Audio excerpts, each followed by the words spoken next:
Nós prosseguimos com o tema A Grande Colheita. A Grande Colheita. E participando de uma grande colheita, há uma necessidade de que haja ceifeiros. Vou fazer uma pergunta para vocês. Vocês acreditam que alguém possa pregar o Evangelho e essa pregação possa ter algum efeito, mesmo sem essa pessoa ter um relacionamento pessoal com Deus? Será que é possível? Uma pessoa que ainda não tem Jesus no seu coração, mas por um motivo qualquer, seja exibição, seja para se autopropagar, resolve falar da palavra de Deus, até textos bíblicos. Será que há alguma condição dessa palavra surtir efeito na vida das pessoas e até pessoas chegarem à salvação? É possível? Amém ou não? É possível, né? Aliás, Jesus Cristo disse que as pedras clamarão. Deus usa a todas as pessoas. Deus tem poder para isso. Mas é tão interessante que Deus me use, que Deus use você, que Deus nos use. Bom, além de estar pregando o Evangelho, que eu também seja abençoado. Eu acho que os amados estão lembrados, a última vez que nós estivemos aqui à frente trazendo a palavra, nós falamos sobre as mensagens de Apocalipse para nossas vidas. E na minha cabeça, no meu coração, eu sempre penso, para que realmente haja uma grande colheita, tem que começar em mim. As pedras clamarão de Jesus, disse Jesus. Mas Ele quer nos usar e quer que, além de nós levarmos a paz aos outros, que nós também tenhamos esta paz. Como ser um ceifeiro abençoado? Como ser um ceifeiro abençoado? E a gente quer trabalhar neste tema, nesta noite. Então vamos orar, pedir a Deus que nos conceda a unção, mais uma vez, do seu Espírito Santo. E quando eu falo nos conceda, inclua a mim como pregador e a vós outros como ouvintes, para que nós todos possamos realmente nesta noite, mais uma vez, sermos tocados pelo Espírito Santo de Deus. Vamos orar. Nosso Deus e Pai, nós louvamos teu nome, porque reconhecemos que tu és bom e a tua misericórdia dura de eternidade a eternidade. Pai Santo, nos abençoa, Deus, para que nós possamos ser ceifeiros nesta grande, Senhor, nesse grande momento, nessa grande colheita, ó Deus, mas ceifeiros abençoados, ó Deus, que colhamos os frutos a partir de nós mesmos. Abençoa, Deus, a tua igreja e abençoa o teu povo, Senhor. Nós oramos no nome do Senhor Jesus. Amém e amém. Como ser um ceifeiro abençoado? Mas antes de responder a essas questões, eu quero responder a primeira pergunta, que vocês já responderam de uma maneira correta. Deus pode usar as pessoas, independente até da sua fé real, da sua fé interior. Deus pode usar essas pessoas. O apóstolo Paulo, ele estava na prisão e foi noticiado a ele que havia algumas pessoas que tinham alguma intriga com ele, que estavam pregando o Evangelho, mas não estavam pregando o Evangelho porque estavam cheios de amor pelas almas perdidas. Estavam pregando o Evangelho para, de certa forma, causar algum constrangimento aos verdadeiros cristãos. Mas isso está registrado em Filipenses, capítulo 1, versículos 15 e 18. Diz assim: verdade é que também alguns pregam a Cristo por inveja e por via, mas outros de boa vontade. Mas que importa?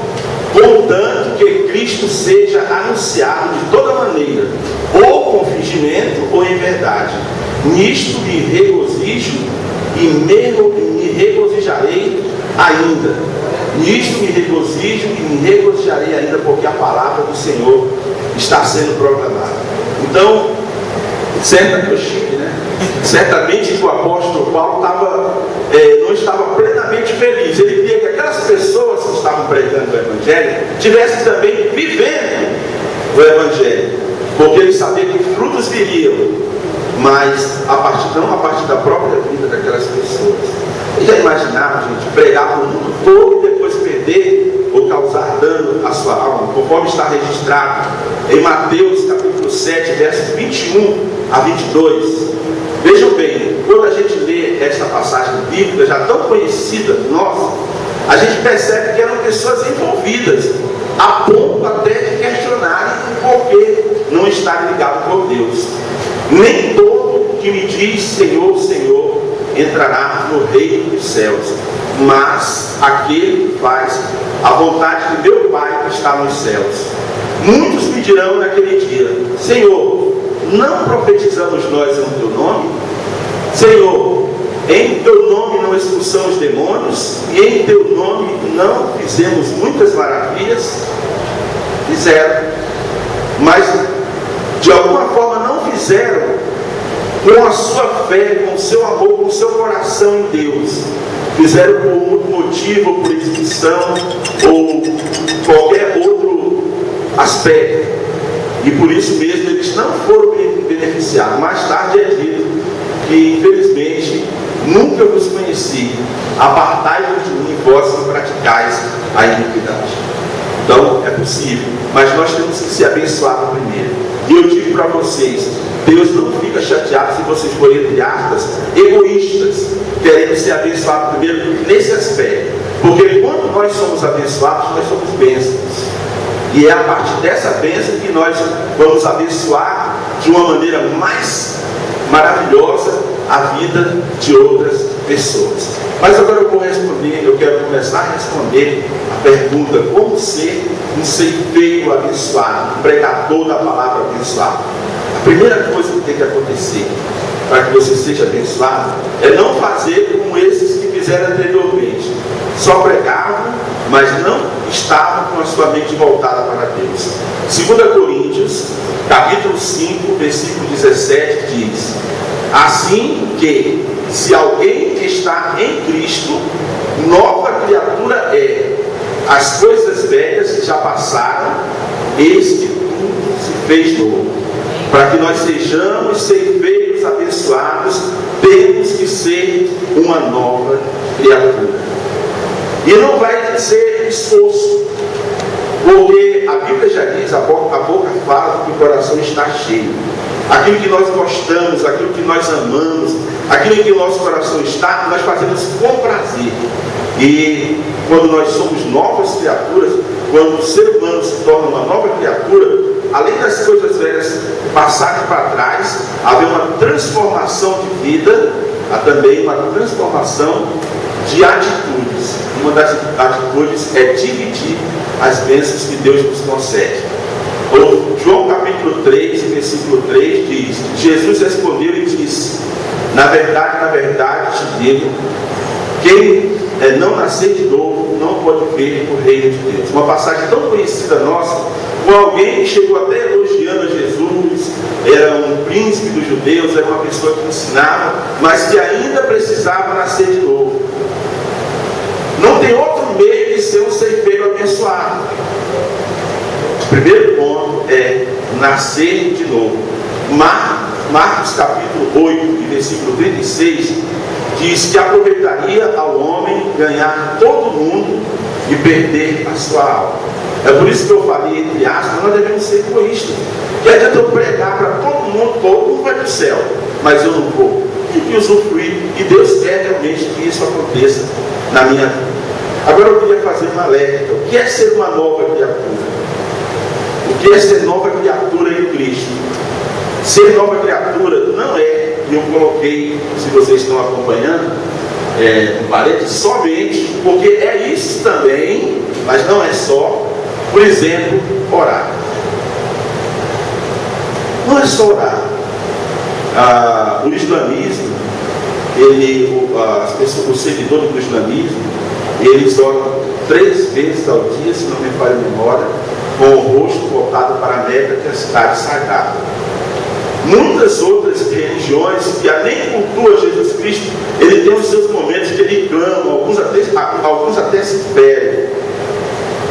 A oração direta a Deus é algo realmente maravilhoso, mas como já diz a palavra de Deus, oração é orar com ação. Não é só ter um momento em que nós vamos ao nosso quarto, em secreto, oramos ao Pai que nos vê e nos responde, mas temos que ter a ação. Se uma nova criatura, eu quero dizer que algumas pessoas às vezes acham que participar das orações é o suficiente, mas é algo completo.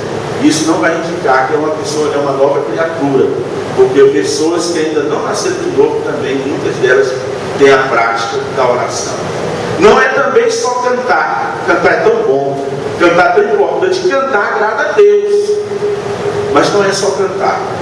Eu acredito que vocês até têm visto algumas pessoas que, pelo seu comportamento, pela sua atitude, demonstram que não são cristãos, mas que gostam até de algumas das músicas que nós chamamos de gospel. Hoje está fazendo sucesso, né? As músicas evangélicas, elas não são cantadas só nas igrejas, elas são cantadas fora.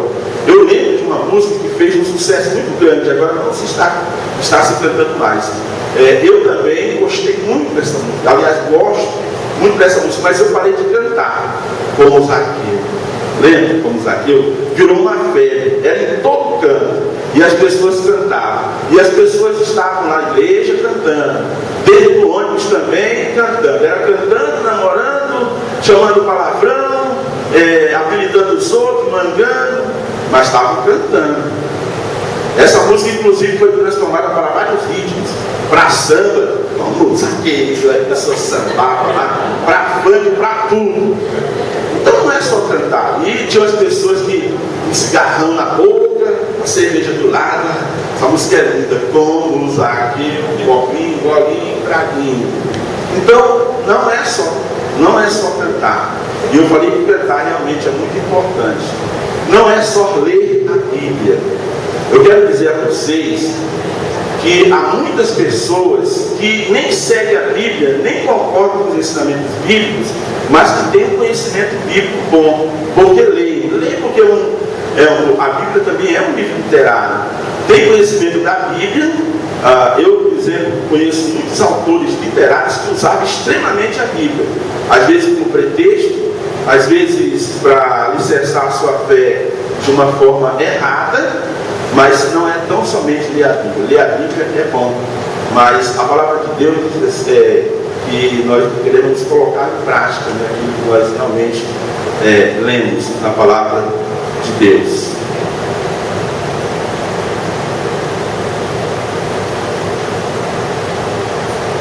Também não é apenas pregar, e a gente foi no exemplo, expulsar o demônio, pregar, gente se converteu, mas eles mesmos não estavam salvos.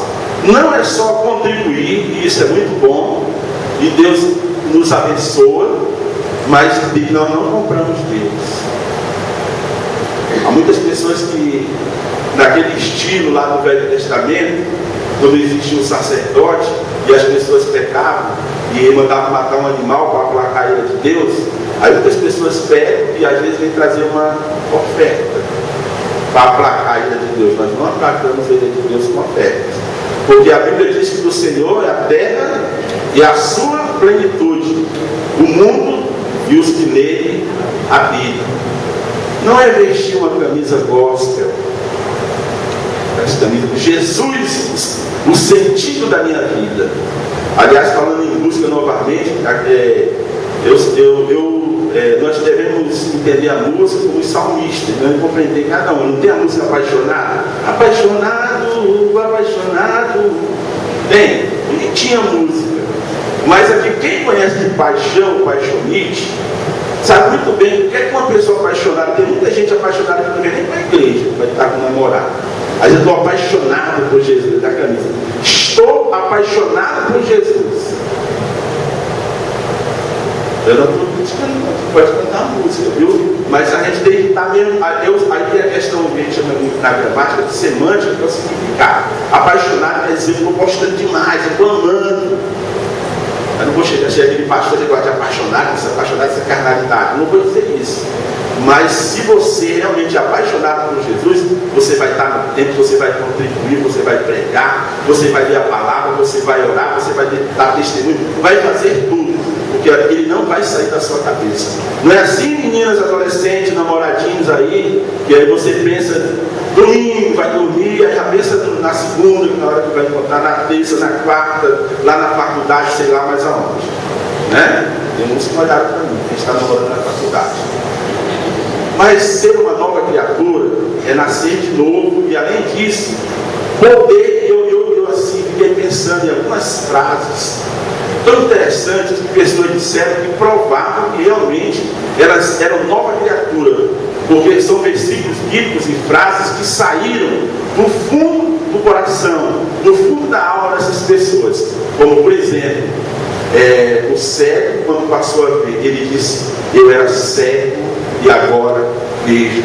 Está registrado em João capítulo 9 e versículo 25. Ele não disse que eu estou dizendo agora, não. Seria mais ou menos, eu estava com fome, agora não estou mais. Quando a pessoa está com fome, ela fica toda alegre. Coisa boa. Eu era cego e agora vejo. Essa é uma frase assim que eu disse, que ele disse com tanta alegria. As pessoas estavam questionando: quem foi que te curou, rapaz? Foi esse, foi demônio, foi aquele outro? Eu não sei quem me curou. Eu só sei de uma coisa: eu era cego e agora eu vejo. Isso significa uma nova visão. É verdade que essa cura aconteceu literalmente, mas quando nós temos Jesus no nosso coração, nós reconhecemos que temos uma nova visão de mundo, uma nova maneira de encarar as coisas. É dizer como o apóstolo Paulo disse: porque para mim o viver é Cristo e o morrer é lucro. É um novo sentido de vida. Você já viu que no nosso mundo atualmente as pessoas não têm sentido de vida. Elas não sabem o que fazer, andam desgarradas, conforme diz a Bíblia, e isso não é de hoje, como ovelhas que não têm pastor. Porque não são nova criatura, porque ainda não tiveram um relacionamento pessoal com Jesus e não têm perspectiva de vida. E às vezes até algumas pessoas bem-sucedidas, jovens que passaram na faculdade, às vezes têm uma família boa, muitas coisas boas, mas ainda não tem o sentido da sua vida. E nós sabemos muito bem que quando nós aceitamos a Jesus, mesmo diante de todas as circunstâncias, nós sabemos que somos mais que vencedores. É dizer também do fundo da alma: importa que ele cresça e que eu diminua. Quem disse isso foi o nosso João, né? Está registrado em João capítulo 3, versículo 30. É o novo alvo pessoal. Nós vivemos em um mundo em que todo mundo é exibido, o povo é exibido. Todo mundo quer ser o melhor. É como se fosse uma competição. Quando eu estou falando todo mundo, gente, eu estou usando uma palavra da gramática chamada hipérbole. É um exagero. Eu sei que não é todo mundo, mas a maior parte das pessoas não é assim. São assim, aliás, né? Então, se você é um professor, e se alguém disser: você é o melhor professor, oh, maravilha. Se você for um cantor, é o melhor cantor. E as competições: quem é o melhor aluno, quem é o aluno mais feio, o aluno mais bonito. Mais feio não existe não, né? Ninguém vai querer. Mas tem gente que não tem nada de bom, aí eles até o mais feio aceita para ser bom em alguma coisa. Então, o novo alvo pessoal, importa que ele cresça e que eu diminua. Isso é um alvo pessoal. Deus tem que ser glorificado na minha vida. Se alguém tem que brilhar na minha vida, esse alguém é o Senhor Jesus. É dizer também, conforme diz Isaías: Senhor, eis-me aqui, envia-me a mim. É disponibilidade. Sabe, gente, Deus não está procurando pessoas intelectuais. Deus não começa a partir daí. Deus usa também. Deus usou o apóstolo Paulo, homem de uma formação muito elevada, em nível de escolaridade. Mas Deus também usou os pescadores. Deus ele quer usar as pessoas a partir do momento em que elas são disponíveis. Quando foi apresentado o quadro do povo de Deus lá no Velho Testamento, Não tinha ninguém que fosse falar para esse povo que eles estavam errados, que eles precisavam melhorar. Isaías teve uma revelação e ele disse: Senhor, eis-me aqui, envia-me a mim. Eu estou preparado, Senhor, meu coração está preparado, Senhor. Então, o primeiro ponto para que nós realmente sejamos ceifeiros abençoados é ser uma nova criatura. O segundo ponto é seguir a lei de Cristo. Seguir a lei de Cristo. Mateus 16, 24. Então disse Jesus aos seus discípulos: se alguém quiser vir após mim, renuncie-se a si mesmo, tome sobre si a sua cruz e siga. Então, a partir desse versículo, nós vamos tirar algumas lições que são importantes, que Deus quer falar conosco. O primeiro, se você quer ser um ceifeiro abençoado, e se você quer seguir a lei da cruz, você tem que estar após Jesus. Nós só somos seguidores a partir do momento em que nós estamos atrás. Não existe seguidor na frente, porque aí já é alguém que está seguindo você. E nem mesmo do lado. Eu lembro que determinada vez que eu ia em um lugar, e eu ia com uma pessoa, mas eu não sabia onde era. E eu aqui muito distraído e pensando, e a pessoa: vem comigo que eu vou te mostrar onde é. E eu andando rápido, de repente eu passei, e a pessoa: você está indo aonde? Eu disse assim: não, já passou? Não, é bem aqui. Porque de repente eu não segui mais. Muitas das vezes nós queremos passar de Jesus. Como é que alguém pode passar de Jesus e não ser humilde? É a partir do momento que a gente acha que as palavras de Jesus não são suficientes para que os nossos questionamentos sejam resolvidos. Jesus tem que ser o nosso comandante, o nosso maravilhoso conselheiro, conforme está registrado em Isaías capítulo 9, versículo 6. Jesus não é só um conselheiro. Além de conselheiro, ele é um conselheiro maravilhoso. Conselhos, a gente tem várias pessoas. Há pessoas que não saem de casa. Está passando agora uma novela que eu não estou assistindo, mas eu assisti há um bocado de tempo atrás, uma coisa chamada O Rastro. Aí o cara: minha pedra dentista, minha cor amarela, mas sou sincero, preciso de urgente a dentista, tenho alma de artista e tremor na mão, tudo assim voltado ao espiritismo. Aí tem o Astro lá, o personagem que ele ligado com o ocultismo, alguma coisa desse jeito. Mas tem pessoas assim: antes de eu sair de casa, eu vou dar um telefonema para a minha mãe de santo. Será que alguém tem mãe de santo? Espero que não, viu? Deus abençoe e está amarrado. Jesus tem que ser o nosso comandante, porque os conselhos dele são maravilhosos, conselhos seguros. A Bíblia diz que há caminho que ao homem parece ser bom, mas o seu final é caminho de morte. Estar com Jesus a Bíblia diz que o discípulo não pode ser mais do que o seu Senhor. Não pode. Em tudo em nossas vidas nós devemos consultar ao Senhor Jesus. Esta é uma lei da cruz. Agora, em alguns momentos nós elegemos conselheiros, como por exemplo, às vezes nós nos elegemos conselheiros. Você já pegou se aconselhando alguma vez? Quantos conselhos? Você mesmo conversando, como diz a música, cá com os seus botões. Você começa a conversar com você. Rapaz, Rafael fez alguma coisa de errado contra mim. O que é que eu faço? Você está começando a se aconselhar: não, vou perdoar. Se você disser isso, é um bom conselho. Rafael, eu vou arrebentar aquele cara. Vocês estão rindo por quê? Vocês acham que ninguém pensa assim? As pessoas pensam assim hoje. E tem pessoas que escondem isso, né? São violentas interiormente e escondem, mas tem pessoas que dizem as caras. Tem pessoas que a gente até se assusta. Eu desse tamanho me assusto. Duas mulheres lá discutindo, e a mulher diz assim: eu vou arrebentar a tua cara, eu vou trincar a tua cara, vou te arrasar contigo. Meu Deus do céu, tem hora que até eu também não estou falando mulher, porque o elemento feminino que é sensível. Entre os homens, as pessoas saem para assistir futebol. As pessoas saem para assistir futebol hoje, que é uma coisa boa, é um esporte, mas há muitas pessoas que vão com medo. Tem uma música aí, gravada, música popular, que chama-se Vá Mais Volte. Já estão fazendo uma que é para quem vai para o futebol: vá, mas não volte. Porque há muitas pessoas que vão e não voltam. Eu gosto muito futebol, já disse meu time, não vou dizer, vocês vão gostar, mas e já fui muito a estádio de futebol, era um exímio visitador do Mangueirão, quando morava em Belém, torcedor do Paysandu, que é o Pavão da Cruzul, de Achiago ali. Mas eu me lembro de uma das últimas vezes que eu fui assistir um repá, 50 mil pessoas no estádio. O estádio balançava, né? E aí saiu o gol do meu time. O pessoal pulou tanto que o estádio balançava, né? E aí tinha um cara muito maior do que eu, por incrível que pareça, ele existe. Eu não sei se ele é desse planeta.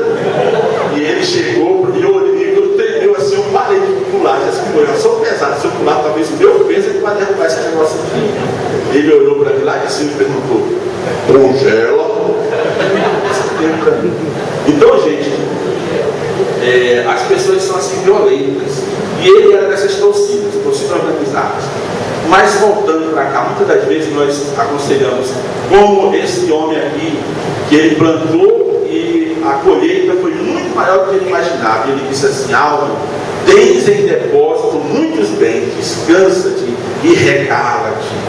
Olha o conselho que ele estava dando: agora eu vou descansar. Eu sou rico. E era loucura dele porque ele não tinha relacionamento com Deus. E a Bíblia diz que enganoso é o coração, vã, aformoso. Agora, muitas das vezes nós também elegemos conselheiros. E quando a gente fala, pode ser um pai santo, pode ser um astrólogo, pode ser uma revista, né? O cara da revista nem me conhece, mas você manda uma carta lá para quem não me conhece: estou com essa situação na minha vida, como é que eu devo fazer? Aí ele vende muita revista e diz assim: olha, se eu fosse você, talvez, quem sabe, mas eu não tenho certeza, mas pense bem, resolva. No final ele não diz nada, e vende a revista. E as pessoas compram.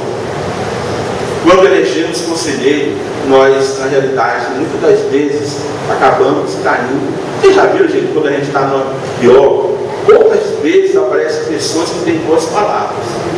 Você está, por exemplo, mais uma vez intrigado com alguém, não está de bom relacionamento.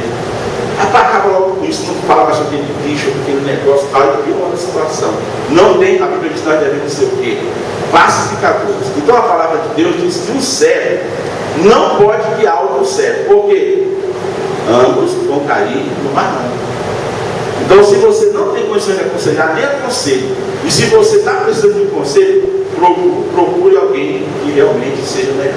Eu já contei uma ilustração aqui, mas não custa nada contar, é do Milô Fernandes, e que determinada vez o coveiro, né? Ele foi cavar uma cova, obviamente, né? Ele foi cavar a cova. E ele começou a cavar. Cavou, distraído ali, né? E quando ele viu, ele tinha feito um buraco tão fundo que ele não podia sair. Aí ele falou bem assim: ei, agora o que eu faço? Socorro, me ajudem! Eu estou preso aqui nesse buraco. Mas ninguém apareceu. Quando foi lá pelas tantas horas da noite, ele ouve uns passos, alguém cantando. Provavelmente um bêbado, que era um bêbado mesmo.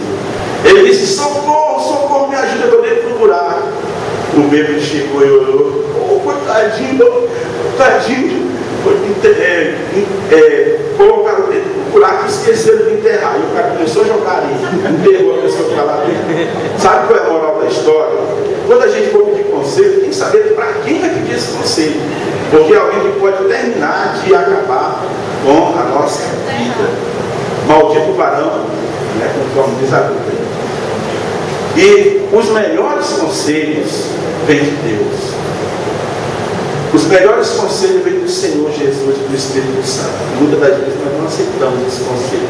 Há um texto que, apesar de ele estar no Evangelho, ele é tão poético, ele é tão simpático. Eu queria até que a gente lesse junto. Vamos ler junto o próximo texto aí. Deus nos fala eternamente em Mateus 23, 27. Vamos todos juntos. Jerusalém, Jerusalém, que matas os profetas e apedrejas os que são enviados. Quantas vezes quis eu ajuntar os teus filhos, como a galinha ajunta os seus filhos debaixo das asas, e tu não quiseste. Proteção.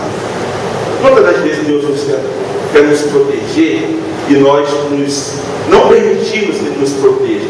E nós buscamos a nossa própria proteção, que são paliativos humanos, bobagens humanas, quando nós temos do nosso lado Deus Todo-Poderoso e nós trocamos o poder de Deus bobagens humanas. O outro aspecto desse texto, se alguém quer vir após mim, é estar após Jesus. O outro seria renunciar a si mesmo. Dizer não para os outros é tão fácil, né? Em algumas situações, até para os nossos filhos. Eu quero ir para uma festa. Não. Eu quero fazer isso aqui, e a gente sabe que é errado. Não. Mas para nós mesmos, nós dizemos sim. Então, o que é que nós devemos renunciar em nossas vidas? Renunciar ao orgulho. Gente, o orgulho é algo terrível. E eu não vou perguntar aqui quem é orgulhoso, porque todo orgulhoso é tão orgulhoso que ele vai dizer que não é orgulhoso. E todo que não é orgulhoso, se eu falar agora, vai dizer que é orgulhoso para não dizer que não é orgulhoso. Entenderam? Nem eu entendi, mas é isso. Não há lugar para o orgulho no reino de Deus. A Bíblia diz que Deus exalta o humilde, e um coração contrito não desprezarás ao Deus. Gente, quando a gente vê a história de Davi aprontou. Ele não aprontava, mas ele aprontou. E a Bíblia diz que Davi era um homem de coração contrito. Não é que ele não pecasse, mas é que ele, quando pecava, ele se sentia mal. Ele se humilhava diante de Deus. Contrição é isso, é você dizer, Deus, eu não sou nada. Mas não é dizer de uma forma só meramente verbal, mas é você sentir. Aí Deus vai dizer, você é tudo, porque você é precioso. Então a Bíblia diz que Deus ele exalta o humilde, e um coração contrito Deus não vai desprezar. Mais ainda, essa frase vem aqui: o orgulho é uma ferida profunda na obra divina. Há crentes que se acham, muitas vezes questionando até Deus. Eu já aprendi assim, como professor, fico catando essas frases modernas para tentar aprender. Vocês sabem o que é Sissi? Alguém sabe? Levante a mão. Quem sabe o que é Sissi? Os jovens sabem. O que é Sissi? Então, quando alguém chegar para você e dizer, olha, você é uma garota Sissi, é uma garota que se acha. Infelizmente, nós temos muitos crentes Sissi que se acham. E até ficam medindo a espiritualidade, né? Eu oro tantas vezes por dia, eu já vi, irmãos, e se alguém fez isso aqui, não faça mais. Eu não vou levantar porque não dá, mas eu ia mostrar o meu joelho. Mas o meu joelho está bonzinho. Uma vez chegou uma pessoa num acampamento lá de Bermuda. Tá vendo isso aqui? Com um calombão na minha joelho. Isso aqui é oração, cara. Isso é orgulho. Isso é orgulho, gente. Pelo amor de Deus, ninguém pode dizer assim, você já orou hoje? Olha, tinha uma frase que eu vi, era de brincadeira. Que você jamais diga para alguém. Era uma pessoa que tinha um hábito de orar e ele convidava, e às vezes o irmão estava lá fazendo outra coisa. Ele dizia assim, bora orar, bandido. Ele, bora orar, irmão, bora orar, bandido. Aí assim, mas já era uma crítica. Só dessa palavra bandido ele já tinha que pedir perdão a Deus. O orgulho, gente, sempre foi, sempre será uma ferida profunda. Então, se você que está aqui está fazendo qualquer coisa, saiba, Deus não divide a sua glória com ninguém. E se você faz é porque Deus permite, e é pelo Senhor. E a Bíblia diz que Deus abate os arrogantes. Há pessoas que questionam até Deus, se fosse possível. Você deve renunciar também aos maus sentimentos. Se nós assumirmos o caráter de Cristo em termos de sentimento, nós teremos dado um passo importante rumo à vitória. Gente, nós temos que trabalhar sentimento, né? Eu lembro que o pastor sempre fala de sentimento. Sentimento, como é que é a frase que ele fala? Pensamento gera sentimento e sentimento gera ação. Então você pensa, sente e faz. É sempre assim. Até para matar uma pessoa. Se alguém matar alguém, se antes pensar e se antes sentir, é um acidente. Nós como um acidente. Mas a pessoa está com raiva de alguém, ela pensa, vou matar. Pega o revólver e atira. Pensou, sentiu, agiu. Então o que é que nós temos que fazer? Nós temos que dizer não aos nossos sentimentos.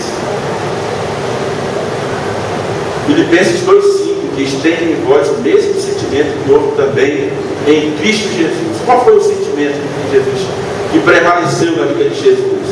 Foi um sentimento de amor. Tão propagada a palavra, tão pouco vivida. Eu coloquei o exemplo do jovem rico, porque o jovem rico, se ele se tornar crente, ele era um suicídio. Sabiam disso? Desde a minha mocidade, eu observava isso. Que mais? Quer dizer daí? Eu sou tal. Aí, quando Jesus falou, vai, vem de tudo que teve.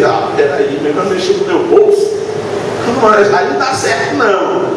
Aí a Bíblia, quando ele disse assim, ele demonstrou a fraqueza dele. Aí a Bíblia disse, Jesus vai-te embora quando isso. A Bíblia diz que Jesus o amou. Porque naquele momento ele estava precisando, era o amor de Deus. Então nós devemos renunciar aos maus sentimentos. E o terceiro passo seria tomar a sua cruz. Em Mateus capítulo 10, versículo 28, diz Jesus: quem não toma a sua cruz e não segue, quem não tomar a sua cruz e não segue após mim, não é digno de mim. Tomar a sua cruz é assumir o compromisso definitivo com o Evangelho de Cristo. É o arrependimento, a conversão, o abandono do pecado e o entregar-se à inteira dispensação do Senhor, cumprindo os mandamentos de Cristo e fazendo a vontade do Pai. Parece muita coisa, mas não é. É só tomar a sua cruz. Deus não quer que a gente faça tal qual o pagador de promessa lá de Dias Gomes. Passou de uma cidade para outra com a cruz imensa. Já passou no filme, televisão e etc. Deus não quer mais esse tipo de sacrifício. O sacrifício que Ele quer é que nós não pequemos e é que nós possamos dizer: Senhor, eis-me aqui, e se realmente se apresentar a Deus. Mais ainda, tomar a cruz é imitar o gesto do homem de Deus, o qual, sob o completo domínio de Cristo, disse: já estou crucificado por Cristo, e vivo não mais eu, mas Cristo vive em mim. E a vida que agora vivo na carne, vivo-a na fé do Filho de Deus, o qual me amou e a si mesmo se entregou. Está falando de Paulo. E Paulo realmente fez uma troca na vida dele. Mais ainda, tomar sua cruz é amar a Deus acima de todas as coisas e ao seu próximo como a Cristo nos amou. Se necessário, dar a sua vida por Ele. A palavra do Senhor diz que se você não ama o seu irmão, igual você vê, como poderá amar a Deus igual não vê? Quem assim procede é mentiroso, e os mentirosos não herdarão o reino de Deus. Ainda mais, tomar a sua cruz é entrar pela porta estreita, porque larga é a porta e espaçoso o caminho que conduz à perdição, e muitos são os que entram por ela. Porque estreita é a porta e apertado o caminho que leva à vida, há poucos que a encontram. Lucas 14, versículo 33, disse Jesus: assim, pois, qualquer de vós que não renunciar a tudo quanto tem, não pode ser meu discípulo. E mais ainda, se a gente já tomou a nossa cruz, estamos seguindo a Jesus, então sigam e sejam feliz e abençoado. Jesus não veio para ser servido, mas para servir e dar a sua vida em resgate por muitos. É exatamente assim que o servo de Deus deve andar, como verdadeiro imitador de Jesus Cristo em toda a boa obra, seguindo o seu exemplo e testemunho de vida, procurando imitá-lo em sua perfeição. Isto é seguir a Jesus. Isto é ser nova criatura. Isto é ter a sua vida transformada e ser um ceifeiro abençoado. Para encerrar, não se renova, mas deixe Cristo renovar você. Eu escutei uma palavra, não é nem um testemunho de uma pessoa. Uma determinada pessoa estava passando por problemas, com dificuldade de relacionamento e tal, e uma pessoa chegou e ela mudou. O que aconteceu? Ela está fazendo aula de jiu-jitsu. Sabe, gente? Às vezes a pessoa está muito agitada, ela faz dança, ela faz terapia, isso melhora, mas são paliativos, porque na realidade são caminhos que o próprio homem está querendo encontrar. Mas se uma pessoa quer ser renovada, tem que deixar Deus renovar, porque só assim realmente vai ser feito abençoado. Amém? Amém. Nós, nesse momento, vamos ter o nosso momento de oração, mas eu vou pedir que você que ouviu a mensagem, que compreendeu, que é ser um servidor abençoado, que a partir da sua própria vida, eu sempre estou batendo nessa tecla. Não adianta eu fazer para todo mundo e não, se eu não fizer para mim, porque eu vou ser não tão produtivo como eu poderia ser. Quando eu sou uma bênção para mim, eu vou ser bênção para todo mundo. E eu queria ter nesse momento um momento de reflexão. Nós vamos ouvir mais uma vez a música, e nós falamos ultimamente sobre o amor, né? Sobre a união, sobre viver em unidade. Nós vamos cantar e meditar nesta letra que vai ser cantada. E depois nós vamos voltar para a oração.